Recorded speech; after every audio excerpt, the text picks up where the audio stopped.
They expected you to become bitter. You did not. They expected you to expose them, punish them, and prove what they had done. But you did something far more difficult. You kept your heart. Chosen one. That is the part of your story most people never understood. They saw what happened. They saw the silence that followed. They did not see the private moment when you had every reason to become cruel and quietly decided that pain would not choose your personality. When I say your attitude left God speechless, hear the meaning carefully. I am not saying the Creator literally ran out of words. I am describing the kind of response that sacred stories treat as rare. Strength without revenge, authority without cruelty, discernment without hatred. Some of you made that decision years ago, yet your body still tightens when certain memories return. You have forgiven, but you are tired. You stopped fighting, but your mind still feels as if several old conversations are running at once. Do not call that weakness yet. The heart can leave a battle before the rest of the person realizes the battle has ended. Once you understand that, several pieces of your life begin to make sense at the same time. Think about one specific night. Your phone was in your hand. You knew exactly what you could say. You knew which truth would make them look different in the eyes of everyone around them. You could have sent the message, made the call, or exposed what happened. But something inside you stopped. Not because you were afraid, not because you had nothing to say. You stopped because you understood that winning one moment could cost you the person you were becoming. That was the turn. The story changed there. Not when they hurt you, not when they lied, not when they misunderstood you. It changed when you realized you could hurt them back and decided that was not who you wanted to become. That decision did not make the pain disappear. It did not erase anger. It did not mean you trusted everyone again. Restraint is not pretending that nothing happened, and peace is not giving unlimited access to people who proved they could misuse it. You were still allowed to leave. You were allowed to set boundaries. You were allowed to protect your time. You were allowed to tell the truth without turning truth into a weapon. And this is where most people misread you. They thought silence meant you had no power. They assumed restraint meant they had won. They never understood that you were learning how to carry power without letting power corrupt your character. You did not lose your fire. You stopped throwing it at everything. That is different. Before this message ends, you will understand why restraint was not weakness, why forgiveness can coexist with exhaustion, and why the next stage may require something different from trying harder. If you recognize that moment in your own life, say this with me: I kept my heart. Not as a performance, say it as a marker. The old event does not get to keep writing new instructions into your future, because what happened next is the part almost nobody notices. You won the battle for your character, but another part of you may still believe the battle is happening. Chosen one, there is a kind of strength that looks unimpressive from the outside. It does not raise its voice. It does not rush to prove a point. It does not need an audience. But when pressure arrives, it reveals who is actually in control.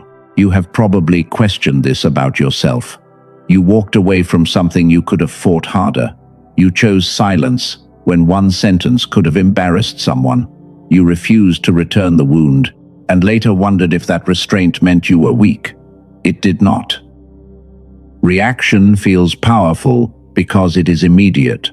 Someone strikes the nerve, and the body wants movement. The mind wants an answer.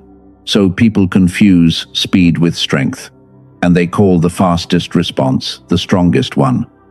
But reaction can be easy. Restraint can be expensive.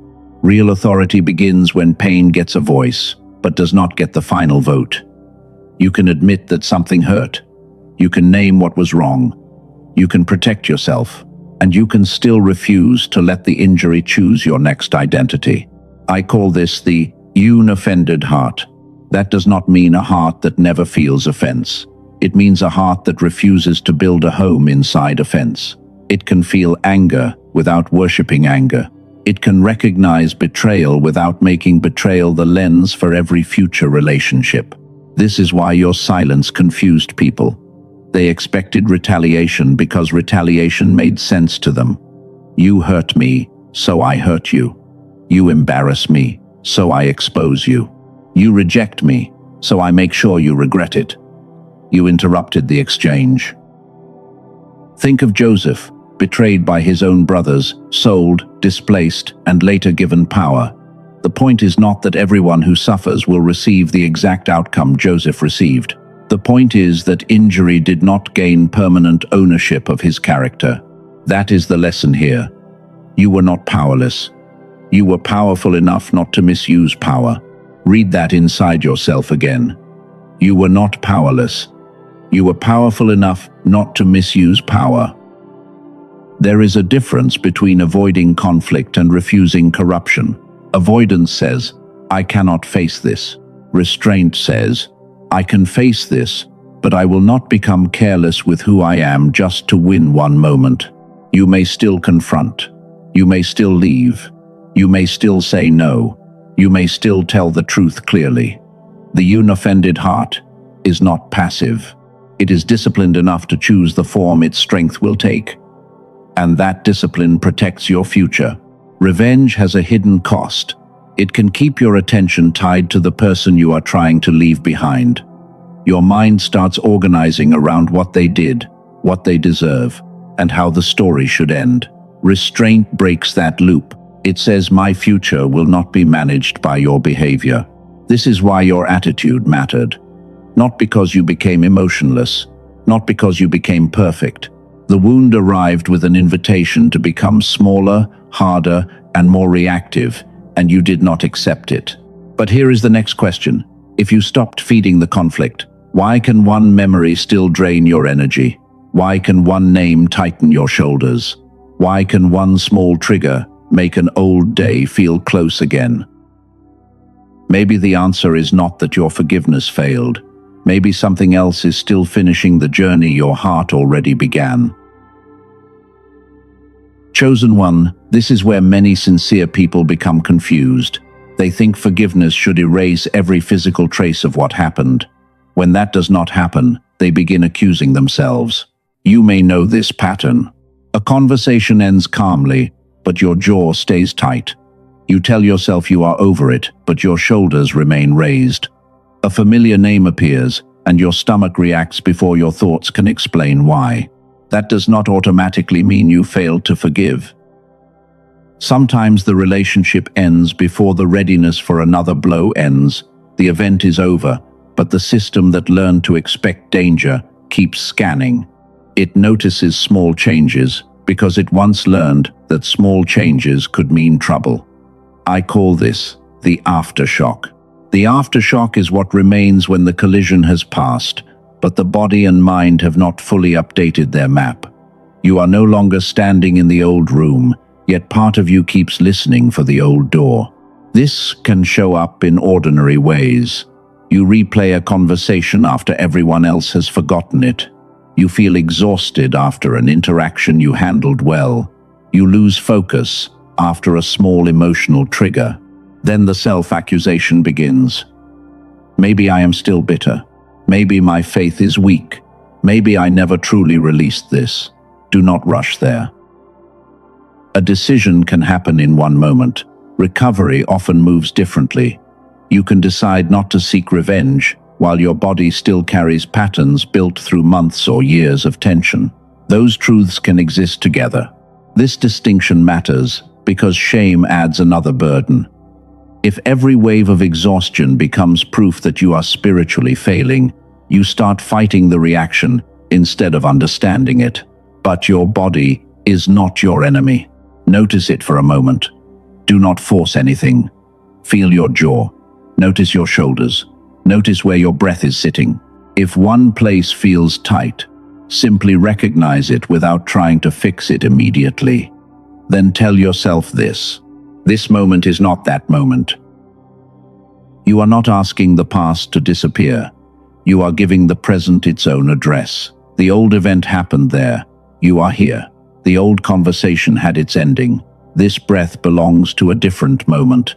Imagine waking one morning and remembering the old story without preparing for it again. The memory appears, but it does not take the whole room. You simply do not have to become ready for it again. That is freedom in a quieter form. It is not forgetting. It is not opening a door that should remain closed. It is being able to remember without automatically returning. The heart may have chosen peace while the rest of you was still learning what peace feels like. That does not make your spiritual work false. It means the work has layers. If this speaks to you, say it clearly. The battle is over. Let that sentence be permission, not pressure. You do not have to perform calmness. You do not have to prove healing by never feeling anything again. You are allowing the present to stop borrowing the alarm system of the past. But another question is waiting underneath this. Why does the mind itself sometimes feel different now? Why does focus disappear so quickly? Why do simple decisions feel heavier than they once did? That is the next layer, and it reaches farther back than the conflict you have been thinking about. Chosen one, there is another layer that often appears after a long season of pressure. The conflict may be quieter now, but your mind does not always feel like it used to. You reach for a word and lose it. You open one task, then another, then another. You know what matters, yet your attention keeps drifting toward things that do not matter at all. You may remember being sharper. Ideas came faster. Decisions felt cleaner. You could sit with one thought, without needing to escape it, every few minutes. Now, even simple choices can feel crowded. And because you are spiritually serious, you may have given that experience a spiritual explanation before considering anything else. Maybe I am disconnected. Maybe I am missing God. Maybe I have lost my gift. Slow down before you decide that. Mental fog can have many causes. Sleep matters, stress matters, health matters, medication can matter. The point is not to force one explanation onto every person. The point is to stop turning every tired mind into evidence of a failed spirit. This is where peace and clarity must be separated. You can have a sincere heart and an overloaded mind. You can forgive someone and still struggle to focus.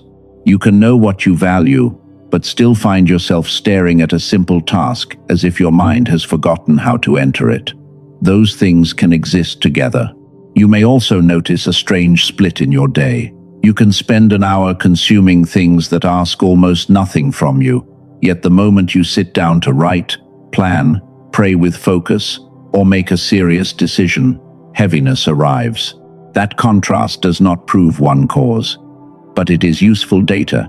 It tells you that effort is not the whole story, and there is something else.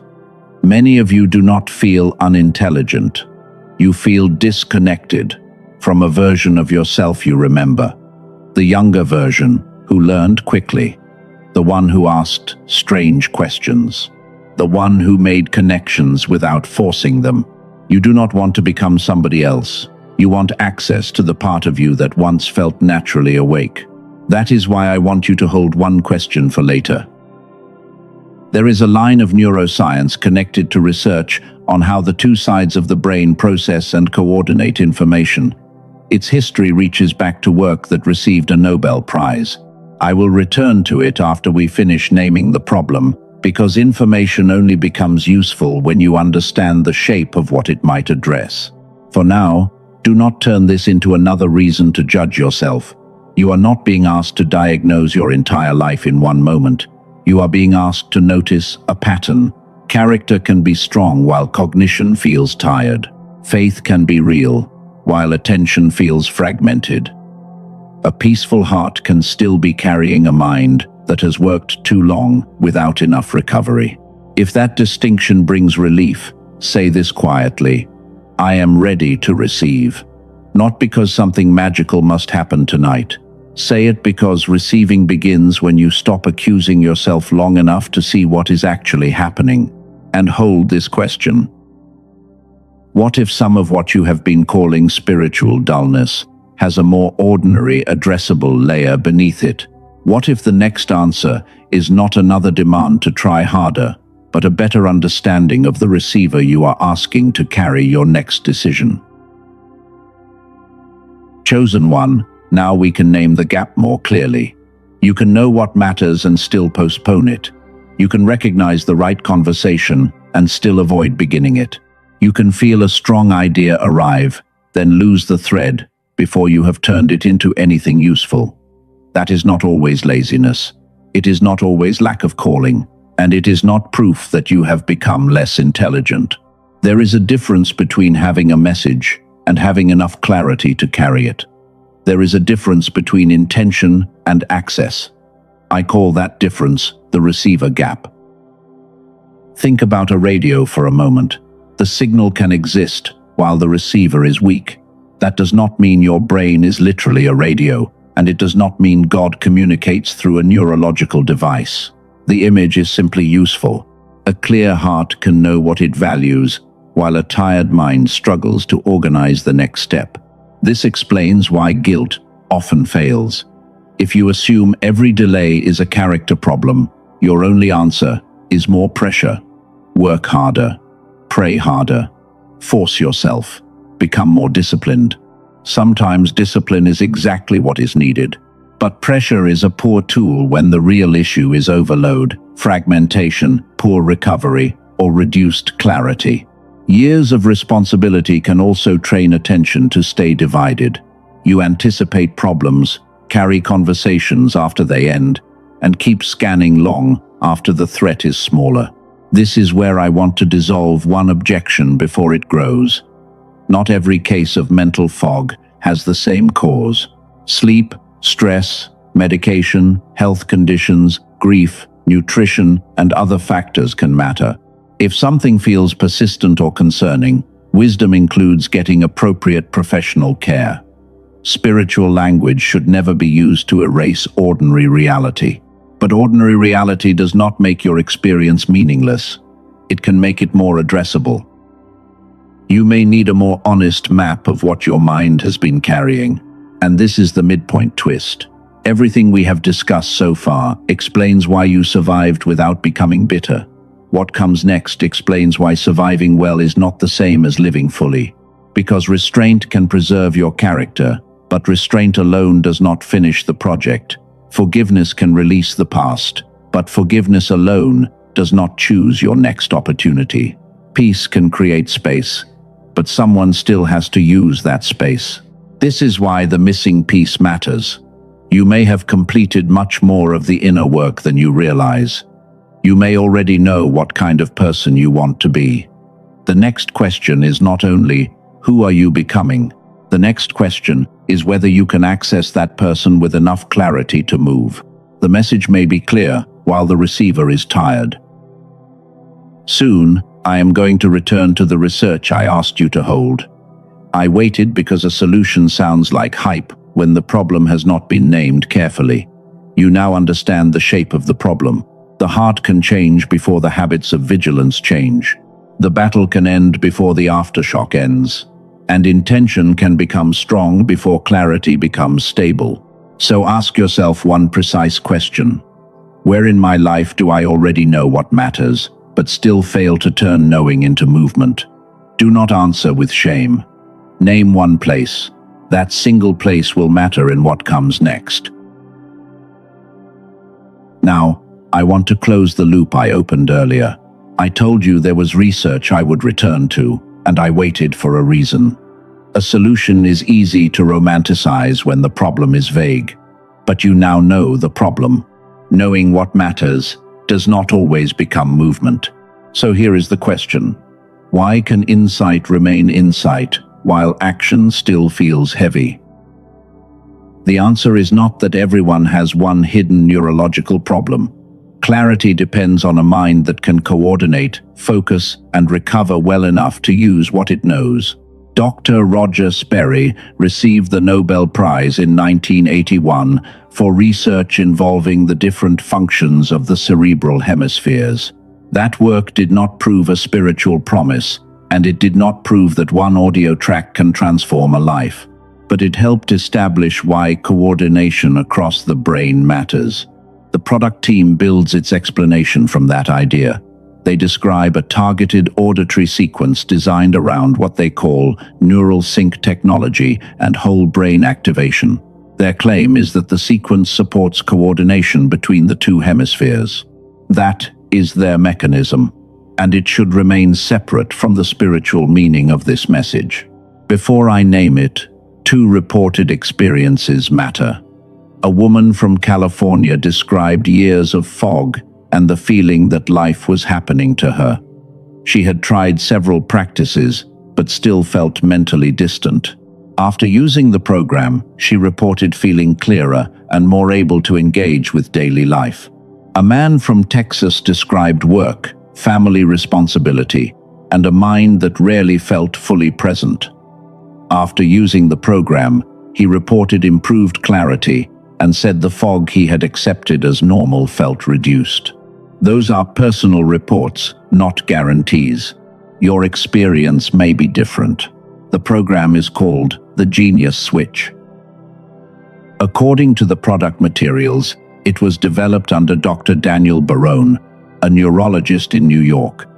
It is an 8-minute targeted auditory sequence. You use headphones, close your eyes, relax, and listen. There is no required mantra and no complicated ritual. The Genius Switch is not presented as a brainwave product. The materials position it around hemisphere synchronization and whole brain coordination instead. That distinction matters if you have already tried generic audio tracks and felt disappointed. This is not for everyone. It is for the chosen one who has done serious work on the heart and is willing to support the mind without treating fog like a moral failure. It is a tool, not a spiritual rank. Buying it does not prove you are chosen. Refusing it does not make you less faithful. Now, the practical details. The product page lists the program at $49, with a current offer of $39 on that page. It includes lifetime access and a money-back guarantee described by the seller as unconditional. 4 bonuses are listed with the offer. The bonuses include a guided visualization, a smart grocery shopping guide, a classic manifestation book, and a 5 habits infographic. They are additions. The main reason to consider the offer is still the 8-minute audio sequence itself. The product materials also compare the current price with much more expensive forms of neurofeedback. Treat that as the seller's pricing framework, not as proof of equivalent medical treatment. The useful question is simpler. Does this tool fit what you want to support? And does the guarantee make the decision feel reasonable? Do not manufacture urgency. The seller states that the current price may increase, but there is no need to panic. Read the details, consider the fit, decide from clarity rather than fear. One more thing matters. The product materials say the verified version is distributed through the official page, not through generic copies elsewhere. If you want to examine it, use the link in the description or the pinned comment and review the exact offer for yourself. The clarity you have gained is real, but clarity understood and clarity lived are not always the same thing. The next question is what you will do with it. Chosen one, a tool can support clarity. It cannot replace God. It cannot obey for you. It cannot make a difficult decision on your behalf. It cannot repair a relationship that still requires truth, boundaries, or courage. And it should never become another object you use to avoid the deeper work of becoming honest with yourself. That distinction matters because spiritual people can sometimes give tools too much meaning. We can turn a resource into a sign, a purchase into a prophecy, or a technique into a substitute for discernment. Do not do that. If something helps you think more clearly, receive the help for what it is. Let the tool stay a tool. Your sleep still matters. Your health still matters. Wise counsel matters. Medical care matters when it is needed. Prayer matters. Obedience matters. A clearer mind can help you see your options, but you are still the one who must choose which option reflects the person you are becoming. Some of you have tried many things already.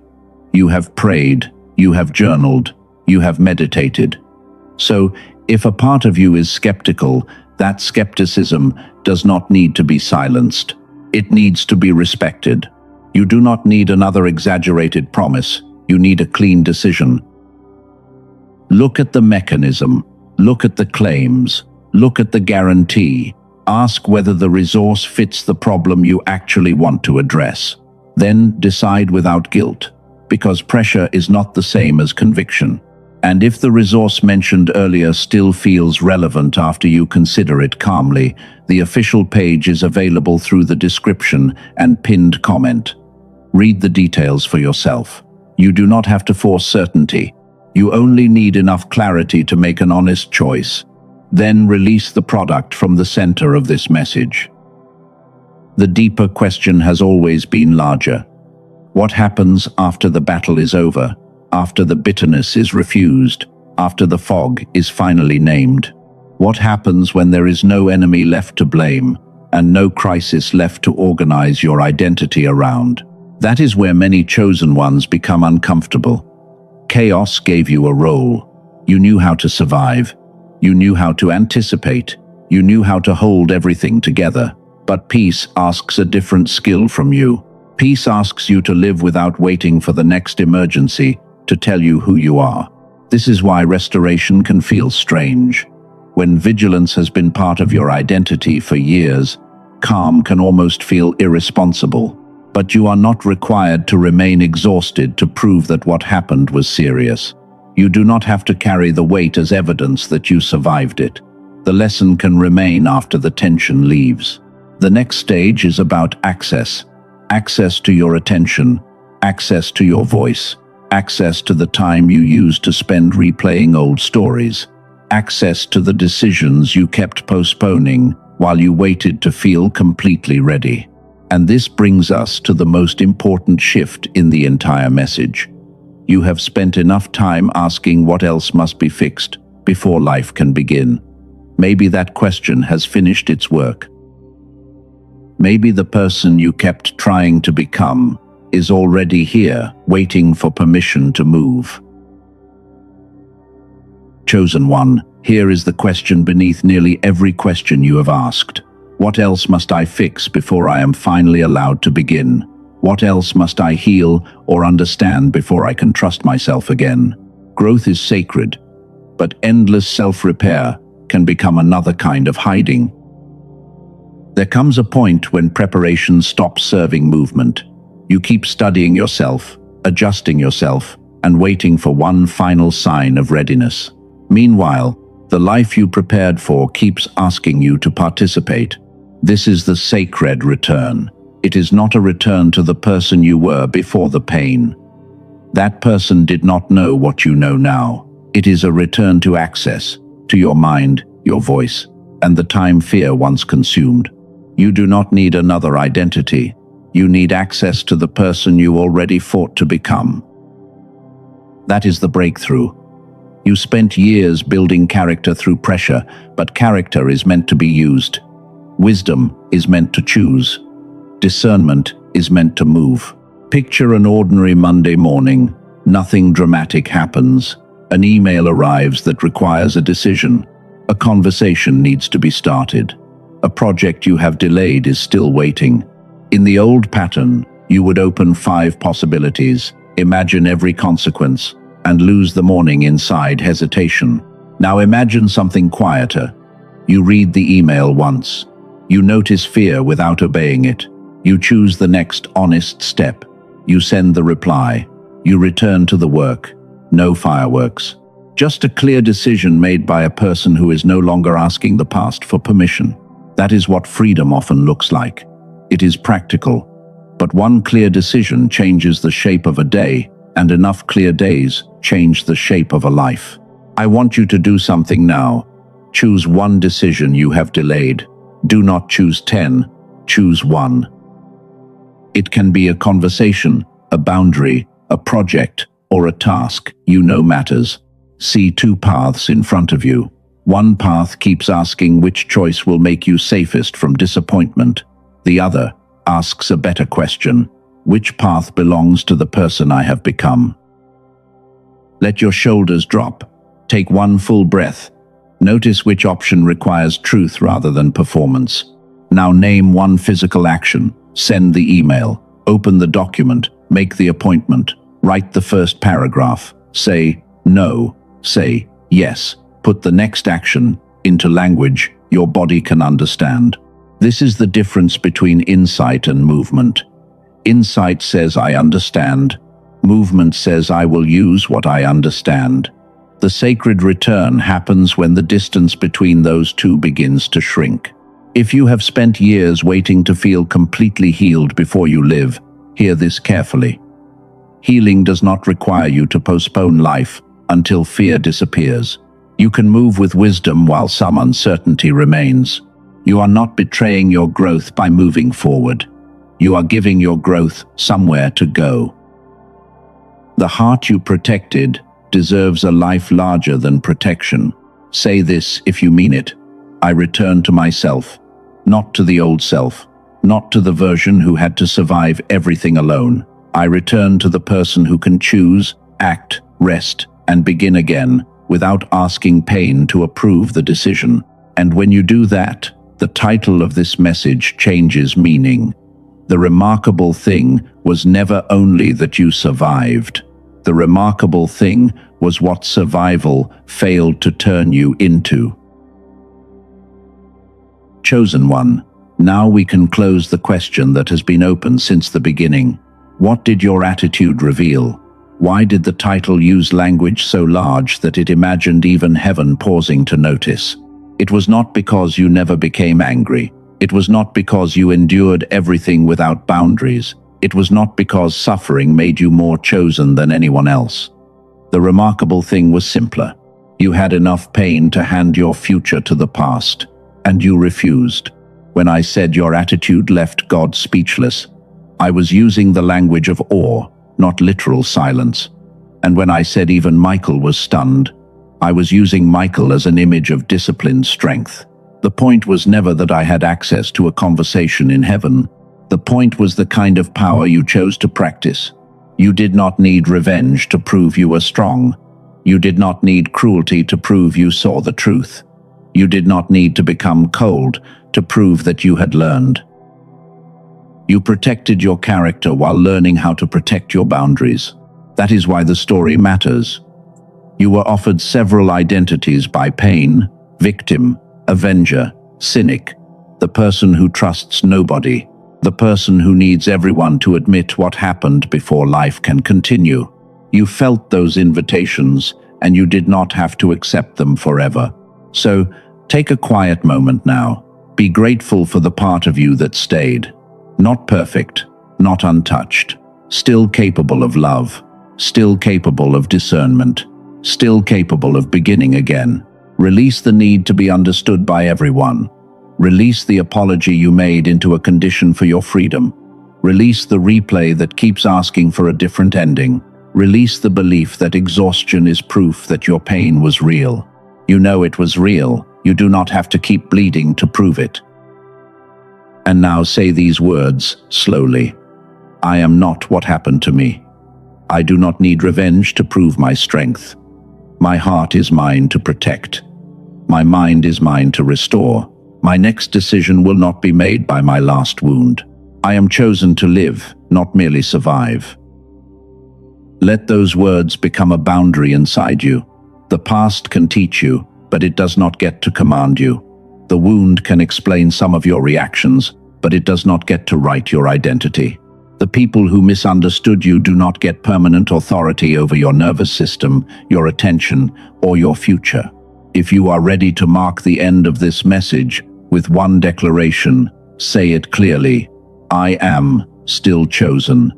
Not because everything went your way, not because you were spared pain, because pain did not receive the final word on who you became. May God give you wisdom without fear, strength without hardness, and peace without passivity. May you recognize what is yours to carry and what is finally safe to release. May your mind become clearer, your boundaries become cleaner, and your next step become simple enough to take. You do not need to know the whole road tonight. You only need the next faithful step. Keep your heart. Use your mind. Walk forward without asking the wound for permission. Amen.